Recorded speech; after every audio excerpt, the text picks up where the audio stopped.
అందరికీ శుభోదయమని. అందరూ ఏం చేస్తున్నారండి? అందరూ బాగున్నారా? రేపు అదే ఎలాగ లేచిపోయారండి. ఇదండి ఒకరు పైతింగులు చేసేయాలండి, ఉప్పేయాలంటండి. మళ్ళీ అన్నం తినేటప్పుడు మనకు దొరకడండి కుర్రోడు. అసలు కుర్రోడు దొరకడండి, హీరో కూడా అండి బాబు. అందరికీ దీపావళి శుభాకాంక్షలు అండి అడ్వాన్స్గా. ఎందుకంటే మాకు దీపావళి లేదు కదా, మీరందరూ చక్కగా బాగా జరుపుకోండి. అలాగే కార్తీక మాసం వచ్చేస్తుంది, శివ తన్నీరు పూజలు అన్నీ బాగా చేసేసుకొని అందరూ బాగా చేసేసుకోండి. పూజలు అయితే మేము కూడా చేసుకుంటాంలేండి, బాగా చేసుకుంటామండి మేము కూడా. నేనైతే తెల్లారకత్తలు మూరింటికి అలా లేచిపోతానండి. 2 రోజుల నుంచి ఏసీ వేయట్లేదండి. వాళ్ళు అడిగినంట రోజుకు 3-4 సార్లు నైట్లు అస్తమాటలు లేపెత్తాడండి.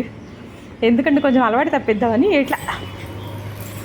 అది కాక కరెంటు బిల్లులు కూడా బాగా వచ్చేస్తుంది కదండి. అందుకే మరి డబ్బులు ఎవరు కడతారండి? అందుకని నేను ఉద్యోగం చేసి నేను ఇస్తానే మమ్మీ అంటున్నాడు. ఉద్యోగాలేమ్మా, బాగా చదువుకో, ముందర బాగా చదువుకో. అందరికీ శుభోదయమని. అందరూ ఏం చేస్తున్నారండి?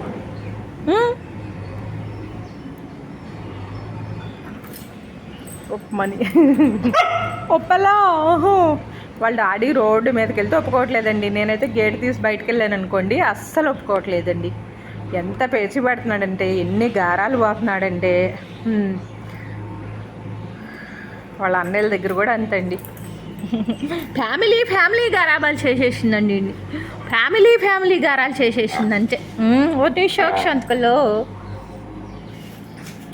పిల్లర్ని మొన్న ఉల్లిపాయలు ఆటో వస్తుంది కదండి, ఆ అబ్బాయి అడిగాడండి. ఉల్లిపాయలు అబ్బాయి అడిగాడండి, ఇచ్చేస్తానండి. ఇన్ని కన్నీ ఇచ్చేస్తానండి. ఉల్లిపాయలు అబ్బాయికి ఇచ్చేస్తాను అంతే. ఒక బస్తా ఉల్లిపాయలు ఇమ్మని ఇచ్చేస్తాను అంతే.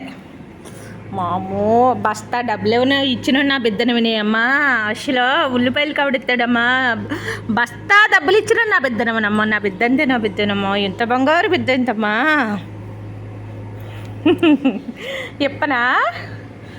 ఇప్పితే ఇప్పుడు గేటు తీసుందండి, పరుగు అసలు దొరకడండి. ఊరంతా తిరిగేస్తాడు.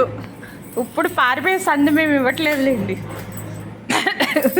మన ట్యాగ్ తీసుకెళ్ళినప్పుడు బెల్ట్ లాగేస్తాడండి. బెల్ట్ జారిపోయింది, కట్టేద్దాం అనుకుంటే మళ్ళీ బెల్ట్ పెడతాకి కరవడానికి వచ్చేస్తాడు అనమాట.